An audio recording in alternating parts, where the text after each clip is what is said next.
Hello and welcome. आप सीख रहे हो AWS। As a part of this हमारी S3 यानी सिंपल स्टोरेज सर्विस सीरीज चल रही है और आज का हमारा टॉपिक है ऑब्जेक्ट लॉक।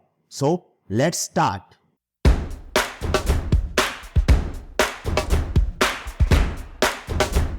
ऑब्जेक्ट लॉक हम थ्योरेटिकल और प्रैक्टिकल दोनों तरीके से देखेंगे।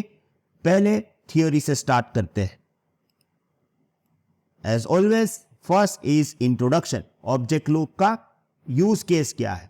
Object lock allow you to prevent the deletion of object or modification of its version for fixed amount of time or indefinitely. देखिए, जब भी हम S3 के अंदर कोई ऑब्जेक्ट स्टोर करते हैं वो बहुत ही इंपॉर्टेंट होता है और कई बार ये होता है कि वो कंप्लायंस रिक्वायरमेंट्स है। जैसे कि अगर कोई भी बैंक में आपका अकाउंट है तो as per Reserve Bank of India bank को आपके अकाउंट के जितने भी रिकॉर्ड्स है वो 10 साल तक स्टोर करने पड़ेंगे। अगर उन लोगों ने ये स्टोर नहीं किया और कुछ प्रॉब्लम हो गया तो बैंक को बहुत बड़ा पेनल्टी भी लग सकता है। तो यहां पे क्या है, 10 साल का एक लॉक इन पीरियड है कि 10 साल तक तो ये डेटा डिलीट नहीं होना चाहिए, उसको हमें सेफली रखना है। तो उस टाइप के डेटा को आप क्या कर दो, लॉक कर दो। और ये लॉक कैसे करते हैं वो हम प्रैक्टिकली भी समझेंगे। This can help you to protect data from accidental and malicious deletion and modification. यहां पे कोई मॉडिफाई नहीं कर पाएगा, डिलीट भी नहीं कर पाएगा जो भी आपने यहां पे लॉक इन पीरियड डिसाइड किया है तब तक। अब मुझे तो बहुत जल्दी है, मैं आपको प्रैक्टिकली ही सिखाना चाहता हूं, पर कई बार यह होता है कि दोनों साथ में जब करने जाते हैं ना तो थोड़ा सा मिसमैच हो जाता है। इसीलिए मुझे क्या करना है इस बार, पहले टर्मिनोलॉजी समझ लेंगे उसके बाद प्रैक्टिकल करेंगे। ओके, तो टर्मिनोलॉजी में हमें 3 चीजें समझनी है: retention mode, retention period and legal hold. अब पहली बात, रिटेंशन मोड क्या होता है? Rules that determine how strictly an S3 object version is protected from the modification and deletion for a set period of time. देखो, आपको policy तो apply करना है, आपको ऑब्जेक्ट को लॉक तो करना है, पर लॉक करना स्ट्रिक्टली है। जैसे कि आपने लॉक कर दिया फिर उस लॉक को खोलना ही नहीं है, या अगर रिक्वायरमेंट है तो मैं लॉक खोल दूं। यानी कि सॉफ्टली अप्लाई करना है या स्ट्रिक्टली अप्लाई करना है, उसको हम बोलेंगे रिटेंशन मोड। अब यहां पे हमारे पास 2 रिटेंशन मोड है, एक गवर्नेंस मोड एंड दूसरा कंप्लायंस मोड। अब गवर्नेंस मोड क्या है ना, वो थोड़ा सॉफ्ट वाला है। देखिए इसमें क्या होगा, object are locked but user with the special permission can change the lock setting और डिलीट द ऑब्जेक्ट। तो यहां पे क्या होगा ना कि आपका जो आपने, जैसे आपके पास कोई ऑब्जेक्ट है, आपने उसको 5 साल के लिए लॉक कर दिया, फिर आपको रियलाइज हुआ कि भाई ये 5 साल के लिए लॉक नहीं करना था, अभी 2 साल हो चुके हैं, उसको डिलीट करो। तो आप क्या करो, जो ऑब्जेक्ट आपने लॉक किया है ना उसको अनलॉक कर दो, फिर ऑब्जेक्ट को डिलीट कर दो। तो 5 साल का लॉक करने के बाद अगर आपको लॉक 2.5 साल में खोलना है या 2 दिन में खोलना है या 10 दिन में खोलना है, टाइम से पहले अगर आपको लॉक खोलना है तो आप खोल सकते हो और ऑब्जेक्ट को फिर डिलीट भी कर सकते हो गवर्नेंस मोड में। अब यहां पे अगर आप रूट यूजर से ये सब कुछ कर रहे होते तो बहुत ही सिंपल है, आप ही लॉक ओपन कर सकते हो। पर अगर आप IAM यूजर हो और अगर आपको लॉक खोलना है तो आपके पास ये दोनों परमिशन होने चाहिए, S3 bypass governance retention and S3 put object retention. अब ये दोनों परमिशन आप चाहे बकेट पॉलिसी से दो या IAM पॉलिसी से दो, पर ये परमिशन होगा अगर आप IAM यूजर हो तो आप ये लॉक समय से पहले खोल सकते हो, राइट। अब दूसरा जो मोड है ना वो स्ट्रिक्ट वाला है, compliance mode. Object are lock and can not be change और deleted by anyone including the root account until the retention period end. तो लॉक लग गया ना भाई, तो 5 साल, 10 साल, 5 दिन, 15 दिन, जितने दिन का आपने लॉक डाला है, जो लॉक किया है, वो लॉक उस पीरियड से पहले कभी भी खुलेगा नहीं। 5 साल तक लॉक हो गया तो फिर 5 साल तक लॉक हो जाएगा, फिर इवन इसको रूट भी ओपन नहीं कर पाएगा। ओके, तो ये जो है, ये दोनों में ये डिफरेंस है। लॉक दोनों में लगता है, पर एक लॉक समय से पहले खुल सकता है, एक नहीं खुल सकता, इवन रूट यूजर आ जाए तो भी नहीं। अब कितने टाइम के लिए आपको लॉक लगाना है वो आप रिटेंशन पीरियड में दे दो। Retention period in S3 object lock refer the standard duration for which object will be lock when you enable retention on the bucket. तो जैसे ही आप इनेबल करोगे लॉक, आपको retention mode and retention period देना पड़ेगा। Retention period दोनों के लिए एप्लीकेबल होगा, governance mode and compliance mode. उसके बाद एक और अलग सेटिंग है जिसको हम बोलते हैं लीगल होल्ड। अब ये आप डिफॉल्ट सेटिंग में भी अप्लाई कर सकते हो, इंडिविजुअल ऑब्जेक्ट में भी दे सकते हो। ये retention mode and retention period, ये जो है ना लीगल होल्ड, ये स्पेसिफिक ऑब्जेक्ट के ऊपर अप्लाई होगा। यानी मुझे लगता है कि ये जो दो फाइल्स है ये बहुत ही इंपॉर्टेंट पार्ट है, और उसको जब तक मैं ना अनलॉक करूं, कोई टाइम ड्यूरेशन नहीं, 5 साल 10 साल नहीं, मैंने बोल दिया जब तक मैं इसको अनलॉक ना करूं, 10 15 20 साल कई सालों तक उसको लॉक रख दो, राइट। तो ये वहां पे काम आएगा, पर ये आप ऑब्जेक्ट पे ही अप्लाई कर सकते हो। In addition to retention period you can also apply legal hold an object. A legal hold provides some same protection as retention period, but does not have predefined expiration date. यहां पे ये retention period नहीं होगा। This can be useful in the scenario such as legal investigation when you do not know when the need to retain the data will end. तो देखो कोई legal process चल रहा है, वो सालों साल तक चल रहा है, आपको मालूम नहीं है कितने सालों तक चलेगा, तो उसको लीगल होल्ड में रख दो। जब भी आगे जाके आपका जो भी इन्वेस्टिगेशन है वो खत्म होगा, उसके बाद आप डिलीट करो, वो मैन्युअल है। ओके, तो ये टर्मिनोलॉजी थी। टर्मिनोलॉजी ठीक ठाक से हमने समझ लिया। अब प्रैक्टिकली हम ऑब्जेक्ट लॉक को इनेबल करते हैं। सबसे पहली बात, अगर आप रूट यूजर हो तो आप डायरेक्टली इनेबल कर दो, हम रूट यूजर से अभी काम कर रहे हैं। पर अगर आपके पास परमिशन है, आप IAM यूजर हो, तो ensure that you have necessary permission to manage object lock setting। किसी भी IAM यूजर को अगर आपको कहना है कि भाई तू एक काम कर, इस पर्टिकुलर बकेट का ऑब्जेक्ट लॉक तू इनेबल या डिसेबल कर सकता है या मैनेज कर सकता है, तो इसे वो 3 परमिशन देनी पड़ेगी। S3 put object, legal hold, object retention and get object, put and get. अब ये अगर IAM यूजर काम कर रहा है और उसको आपको कहना है कि भाई तू अपने बकेट का लॉक मैनेज कर दे, तो उसके लिए है।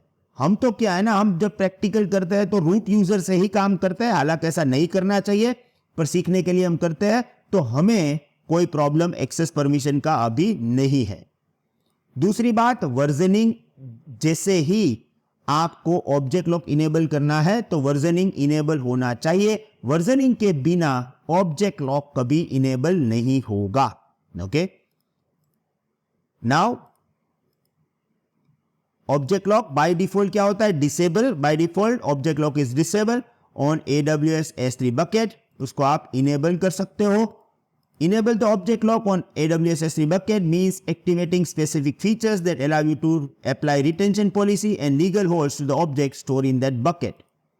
Once the Amazon S3 object lock is enabled, you can't disable object lock or suspend versioning for the bucket. ये दोनों चीज आप नहीं कर सकते हो। इनेबल कर दिया तो फिर कर दिया।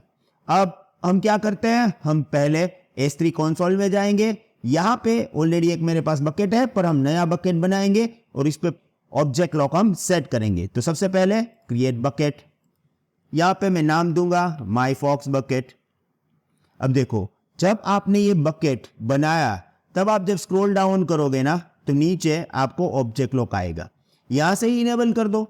आपने बकेट लेवल पे यहां से इनेबल किया है, बकेट लेवल पे आप इनेबल करोगे तो बकेट के ऑब्जेक्ट के ऊपर अप्लाई करना है या नहीं करना है, वो आप डिसाइड कर पाओगे।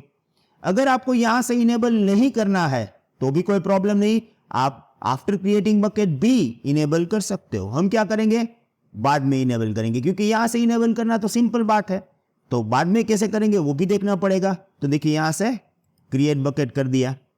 बाय डिफॉल्ट ये क्या होता है, हमने अभी देखा कि बाय डिफॉल्ट क्या होता है, वो डिसेबल होता है। अब हम इनेबल करेंगे। ये रहा मेरा बकेट। उस बकेट में जाके प्रॉपर्टी टैब में जाना है, स्क्रॉल डाउन करोगे तो देखो नीचे ये ऑप्शन आएगा ऑब्जेक्ट लॉक। ऑब्जेक्ट लॉक अभी डिसेबल है, मैं करूंगा एडिट। देखिए यहां पे डायरेक्ट मैसेज आ गया कि भाई वर्जनिंग इनेबल नहीं है, आप ऑब्जेक्ट लॉक को इनेबल नहीं कर सकते। तो मैंने बोला ठीक है चलो यहां से ही वर्जनिंग इनेबल कर दो, हो गया। अब मैं ऑब्जेक्ट लॉक इनेबल कर रहा हूं। जैसे ही आप इनेबल करोगे ऑब्जेक्ट लॉक अभी इनेबल हो चुका है, मुझे एक्नॉलेज करना पड़ेगा। अब ऑब्जेक्ट लॉक इनेबल है बट डिफॉल्ट रिटेंशन डिसेबल है, राइट। अभी मेरी सिचुएशन क्या है, ऑब्जेक्ट लॉक इनेबल है बट डिफॉल्ट रिटेंशन डिसेबल है। इसका मतलब क्या है वो भी समझ लेते हैं। देखिए डिफॉल्ट रिटेंशन डिसेबल, अभी क्या है, ऑब्जेक्ट लॉक इनेबल हो चुका है, डिफॉल्ट रिटेंशन डिसेबल है, तो क्या होगा, you want complete control over which object have object lock. You have varying object lifespan needs within a bucket. Flexibility to modify or remove protection easily is a priority. अब देखिए यहां क्या होगा मैं आपको समझा देता हूं। अगर यहां से मैंने कर दिया save changes, okay, save changes तो हो गया, अभी मुझे जाना पड़ेगा फिर से वहां आपको समझाने के लिए। देखो ऑब्जेक्ट लॉक इनेबल है, डिफॉल्ट रिटेंशन डिसेबल है। इसका मतलब ये हुआ कि कोई भी ऑब्जेक्ट में अपलोड करूंगा, अपलोड करते समय या अपलोड करने के बाद मुझे ऑब्जेक्ट लॉक मैन्युअली लगाना पड़ेगा उस पर्टिकुलर ऑब्जेक्ट पे। अगर मैंने मैन्युअली नहीं लगाया तो वो ऑब्जेक्ट डिलीट हो सकता है। तो जितने भी मैं ऑब्जेक्ट अपलोड करूंगा उस पे लॉक मैं मैन्युअली लगाऊंगा, अगर डिफॉल्ट रिटेंशन डिसेबल है तो। यहां पे ये करना कोई बार जरूरी होगा, क्यों, क्योंकि यहां पे आपको कंप्लीट कंट्रोल मिलेगा। चलो भाई मुझे तो सभी ऑब्जेक्ट पे नहीं लगाना है लॉक। दूसरी बात, मुझे सबका अलग अलग टाइम पीरियड देना है, जैसे कि एक्स ऑब्जेक्ट है उसको, ये डिपार्टमेंट वाले ऑब्जेक्ट है उसको 1 ईयर का लॉक चाहिए, दूसरे को 2 ईयर का चाहिए, तीसरे को 3 ईयर्स का चाहिए, तो ये काम आएगा। यहां पर आपको फ्लेक्सिबिलिटी है, आप कोई भी ऑब्जेक्ट पे जाके लॉक ऐड कर सकते हो, रिमूव कर सकते हो। तो ये बहुत ही कंट्रोल वाली चीज आपको यहां पे मिलेगी। पर एक बात आपको याद रखना है कि अगर आपने कोई ऑब्जेक्ट अपलोड कर दिया और उसके अंदर आपने लॉक नहीं लगाया तो फिर वो ऑब्जेक्ट तो डिलीट हो सकता है, क्योंकि बाय डिफॉल्ट ये ऑटोमेटिकली लॉक नहीं लगाता। यहां पे क्या है ना, आप ये दे दो कि आपको किस टाइप का लॉक चाहिए, वो लॉक ऑटोमेटिक लग जाएगा। तो यहां पे इनेबल करने से क्या होगा, you want consistent layer of protection for the object in bucket. आपने यहां पे जो सेटअप किया है उतने दिन तक आपके ऑब्जेक्ट तो लॉक हो जाएंगे, क्योंकि वो आपने यहां पे दे दिया है। Compliance and regulation mandate data immutability, आपकी कंपनी की रिक्वायरमेंट है कि भाई डेटा में लॉक तो होना ही चाहिए, तो आप यहां से ही कर दो, क्योंकि उसमें खतरा है ना, आप डिलीट कर दोगे फिर यहां पे ऐसा नहीं होगा, यहां पे आप भूलोगे ही नहीं, ऑब्जेक्ट अपलोड हुआ लॉक लग गया। You wish to streamline the object protection and reduce manual configuration, manual नहीं होगा, स्ट्रीमलाइन होगा और इजी भी रहेगा, क्योंकि हर एक ऑब्जेक्ट के लिए आपको इनेबल करना नहीं पड़ेगा। अब हम क्या करते हैं, थोड़ा प्रैक्टिकली देख लेते हैं। देखिए यहां पे अगर मैं इनेबल करता हूं तो ये गवर्नेंस मोड आ गया, आपको मालूम है सॉफ्ट वाला ये आ गया, कंप्लायंस मोड, हार्ड वाला रूट भी नहीं डिलीट कर सकता है। ये दोनों के लिए रिटेंशन पीरियड हमने यहां पे सेट कर दिया, 2 दिन में चाहिए या ईयर्स में चाहिए, वो आप यहां से दे दो, तो ये सभी ऑब्जेक्ट पे अप्लाई हो जाएगा। मुझे अभी सभी ऑब्जेक्ट पे अप्लाई नहीं करना है, तो मैं यहां पे क्या कर देता हूं, कैंसिल। करंट सिचुएशन देख लो, ऑब्जेक्ट लॉक इनेबल है, यानी कि मैं किसी भी ऑब्जेक्ट को लॉक कर सकता हूं, पर मुझे मैन्युअली करना पड़ेगा क्योंकि ऑटोमेटिक अभी मैंने डिसेबल रखा है, राइट। अब जाएंगे बकेट में, ओके, यहां पे मैं ऑब्जेक्ट को अपलोड करूंगा, ऐड, और ये जैसे मैंने फाइल को अपलोड कर दिया। अब देखो यहां पे प्रॉपर्टीज में ये ऑप्शन आएगा, देखो ऑब्जेक्ट लॉक कॉन्फ़िगर करना है, पर एक प्रॉब्लम है यहां पे, जब आप कोई ऑब्जेक्ट अपलोड कर रहे हो, कीप दिस इन माइंड, जब आप कोई ऑब्जेक्ट अपलोड कर रहे हो और यूजिंग AWS कंसोल ग्राफिकल वाला, राइट, आप ऑब्जेक्ट लॉक को यहाँ पे कुछ सेटअप नहीं कर सकते हो। हाँ, अगर आप AWS CLI से, SDK से या REST API से अपलोड कर रहे होते तो आपको जो भी चाहिए, यानी कि आपको लॉक करना है, नहीं करना है, रिटेंशन पीरियड जो देना है वो सब दे सकते थे। पर क्योंकि मैं AWS GUI से कर रहा हूं, मुझे अभी वो सेटिंग करने नहीं देगा। नो नीड टू वरी, बाद में हम कर सकते हैं, पहले अपलोड हो जाने दो। ओके, अब कर सकते हैं। अब जैसे कि मैंने आपको बताया था कि अभी हमारा सेटअप कौन सा है, रिटेंशन हमने डिफॉल्ट सेटअप नहीं किया है। हाँ, ऑब्जेक्ट लॉक इनेबल है पर डिफॉल्ट तो हमारा डिसेबल है। तो अभी क्या हुआ, इस ऑब्जेक्ट का लॉक मैं करना भूल गया। अब मैं लॉक करना भूल गया तो ये ऑब्जेक्ट क्या हो जाएगा, डिलीट हो सकता है, क्योंकि ये मैन्युअल प्रोसेस है। अब आपको देखना है कि भाई ये रियल में ऑब्जेक्ट है वो लॉक है या नहीं है। कैसे देख पाओगे, देखो इस ऑब्जेक्ट को सिलेक्ट करो, फिर प्रॉपर्टीज में नीचे जाओ, देखो ऑब्जेक्ट लॉक रिटेंशन क्या है, डिसेबल है। यानी कि अगर इस ऑब्जेक्ट को मैं डिलीट करना चाहूं तो वो डिलीट हो सकता है, और वर्जनिंग है तो वर्जनिंग से भी ये डिलीट हो सकता है। ओके, पर हम क्या करते हैं, इनेबल करके दिखता है, डिलीट बाद में करेंगे।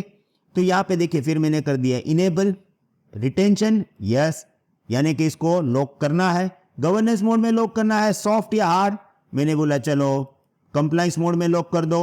रिटेंशन डेट आज जैसे कर देते हैं 8 मई, यानी कि 1 डे फ्रॉम टुडे, एक दिन तक इस ऑब्जेक्ट को कोई भी डिलीट नहीं कर सकता। इवन मैं रूट हूं तो भी डिलीट नहीं कर पाऊंगा, क्योंकि हमने इसको लॉक कर दिया है और ये स्पेसिफिक ऑब्जेक्ट को हमने लॉक किया है। ओके, अब लॉक हो चुका है। अब मैं क्या करूंगा, इसको डिलीट करने की ट्राई करूंगा, ऑब्वियसली नहीं होना चाहिए, तो ये किया डिलीट।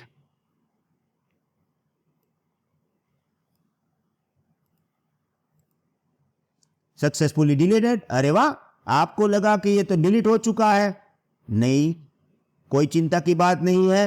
क्यों, क्योंकि हमारे पास वर्जनिंग इनेबल है। ओके, तो ये एक्चुअली प्रीवियस वर्जन हो चुका है। अब यहां से अगर मैं डिलीट करूं ना तो परमानेंट डिलीट कहते हैं। परमानेंट डिलीट तो हुआ नहीं, वो तो प्रीवियस वर्जन बन गया। वर्जनिंग वाला वीडियो देखा होगा आपने। तो अब यहां से अगर मैं डिलीट करूं और डिलीट हो जाता है तो मैं गलत हूं, तो कुछ प्रॉब्लम है, पर यहां से डिलीट नहीं होगा। Let's do this. देखिए यहां पे ऑप्शन भी आ रहा है परमानेंटली डिलीट। ओके, मैंने ये चूज किया डिलीट। अब देखो फेल्ड, और देखो यहां पे एरर क्या आ रहा है, deleting the object from the bucket with object lock enable. क्योंकि इसका ऑब्जेक्ट लॉक इनेबल है, आज मैं इसको डिलीट नहीं कर सकता। हाँ, एक दिन के बाद तो ऑब्वियसली मैं इसको डिलीट कर सकता हूं।